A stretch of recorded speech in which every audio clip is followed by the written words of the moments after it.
Pag-usapan po natin ngayon ang mga bagay na nakakasira sa mga diskarte natin 'no, sa buhay natin, 'no.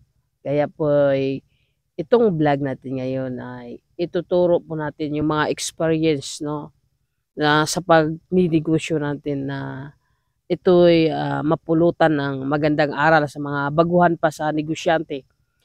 Ako man, hanggang ngayon ay nag-aaral pa din 'no, kasi, hindi na matatapos ang pag-aaral ng isang tunay na entrepreneur hanggang buhay 'yan.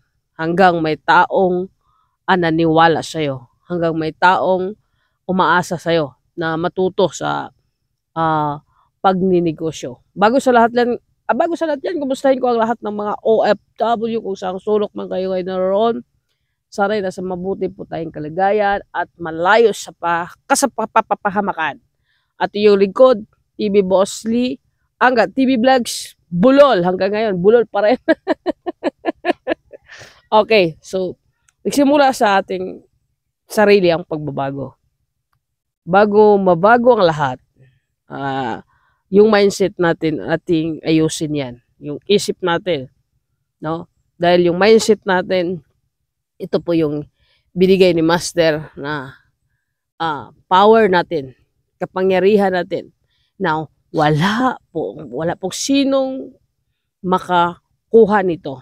Wala po sinong pwedeng makanakaw nito dahil atin yan, kayamanan natin yan. Now, kung ang mindset natin ay sumusunod sa katawan natin, mali, no? Dapat ang mindset natin, ang utak natin sumusunod, no? Hindi sumusunod sa katawan natin, kundi ang katawan natin sumusunod sa utak natin. Kaya nga ang utak nilagay sa taas para po susunod ang katawan. Na ngayon, isampol ko sa inyo, ang katawan natin ay gustong matulog. Ngayon, susundan din ng utak. Kaya ang mangyari, hanggang bukas, hanggang sunod na araw, walang mangyayari na matatapos sa trabaho natin. Dahil nga, ang utak sumusunod sa katawan. Gusto ng katawan manood ng Netflix, manood ng movie. So, mayroon pong trabahuin, mayroong hugasin ng plato, linis ng bahay.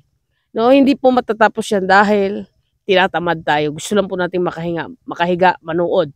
So, ang ibig sabihin niyan, example na ang mindset natin supunod sa utak natin.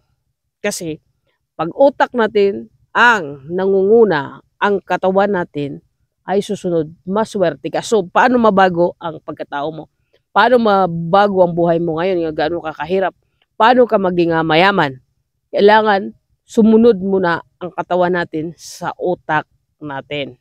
Ayan, so, palaging piliin ang mabuti. So, marami pong nagsasabi na may utak din na magsasabi na magnakaw ako, manloko ako, mambudol ako.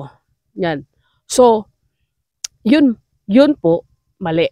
So, sumusunod din ang katawan mo sa utak mo. So, pero gumawa ka ng masama. Yun ay hindi maganda. Kailangan alam mo rin yun. Alam mo rin ang label mo. Dahil dalawa po yung pagkatao mo. Nasa sayo lang, paano ka maging mayaman. Gumawa ka ng mabuti o gumawa ka ng masama. Pero lahat yan, pareho lang kailangan sumunod ang utak mo sa mabuting gawain sa katawan mo. Sumunod ang katawan mo sa mabuting gawain sa utak mo. O baliktad na. Basta ito yun. Mahirap ipaliwanag. Pero yun na yun. So, intindihin nyo na lang. So, sa pagdinegosyo bilang entrepreneur, kailangan isad talaga na mangyayari yung maging success ka araw-araw sa ginagawa mo. Kailangan na isulat mo ang ginagawa mo bago ka matulog. Nagsulat ka na ng gagawin mo yan, yung araw na yan. Dahil, pag matapos mo yung araw na sinulat mo yan, success ka. Dahil, bakit kailangan magsulat, Boss Lee? Pwede naman memorize. Kailangan yan kasi, mayroon pong may sisingit dyan. Yung sisingit na yan, hindi mo na siya pwedeng, hindi ka na po niya magpapadisturbo. In case lang emergency. So, tapos, Boss Lee na, kakausapin ka ni Yan, so hindi na yan. So next, schedule mo siya. Isama mo siya sa schedule next kinabukasan o sunod araw na makipag-appointment ka sa kanya. Example, mayroong po kang meeting alas 3. Nag-invite yung kaibigan mo. Birthday niya alas 2. So, ngayon, alas 3 mayroon ka pong meeting. So, dahil kaibigan mo yan, nag-invite sa'yo, mahirap tanggihin. Ano mangyari? So, yung hindi nakasingit yung kaibigan mo. So, hindi naman emergency yung birthday. Araw-araw mo tayo kumakain Di po tayo magpa-disturbo dahil nakasulat po yung schedule mo dyan. Yun po yung ibig sabihin ko ba?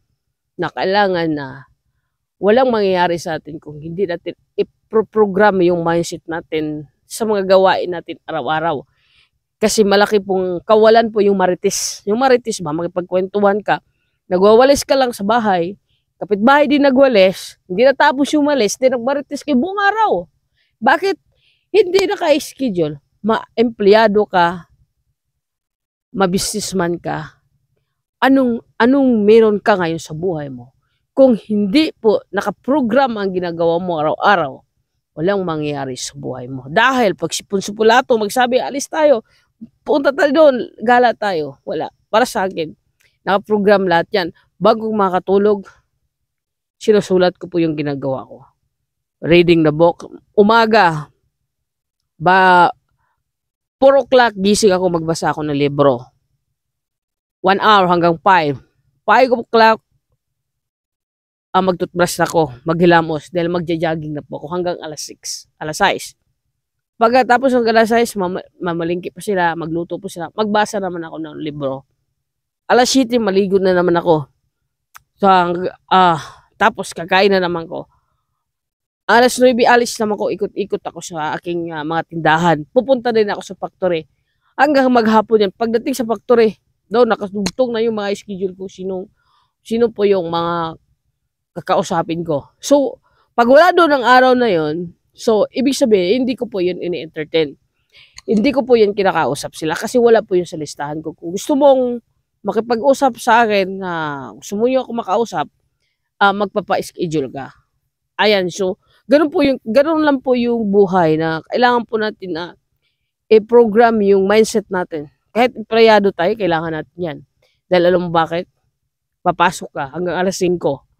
Ngayon, mga bago sahod, lalo na 15 days na, sahuran na, mag-anyaya yung mga kaibigan natin na lalabas. So, out of budget ka na yan. Dahil, gimmick na yan. Dahil, kakain sa mga lahat na hindi pa nakainan, itatry natin bago tang sahod. Siyempre. So, pwede naman ilibre mo yung sarili mo dahil may sweldo ka. Pero, isipin mo, ganito yung technique yan. Bago ka makaipon, ganito yan. Ipon mo na, saving mo na, bago expenses. Yan. So, tanggalin mo muna, magsahod ka 10,000, ang 2,000, isip mo na, 8,000, expenses mo yan, ubusin mo yan sa buong 15 days o anong sahod ba, 15, 30, or sa isang buwan. Mas importante, yung saving mo, katago na. So, schedule mo So, ngayon, isulat mo anong ginagawa mo sa pera, gagawin mo. Ito, schedule, pamasahe ko to. Ito, allowance ko to. Pagkain. Hanggang makatapos yun. Hindi na makapasok yung kung mayroon pong papasok ng mga mag-inyaya, hindi na po sila makapasok. Alam mo bakit? Dahil, yung pera mo nakasulat, nakabudget na yan kung anong gagawin. Ganun po. Kasi ako minsan, nung baguhan pa ako nagdinegosyo, walang mangyari kung hindi mo talaga isulat yung mga kailangan mo. So, importante ang pagsusulat kahit ikaw lang nakaintindi. Ako nga, pagsusulat ko, ako lang nakaintindi. Hindi man naintindihan ng iba. Ayan. So, maraming salamat. So, sana may makakuha po kayo ng magandang aral, no? Sa vlog na to. So, iyon po yung experience ko na tinuturo ko sa inyo dahil kailangan na nakaprogram lahat araw-araw mga galaw mo. Okay, mahal na mahal ko kayo. So, please pakipindot ang notification bell, yung all para ma-notify yung bago upload. Ito naman yung Angga Bulol, no? Bye-bye, mahal na mahal ko. Bye-bye!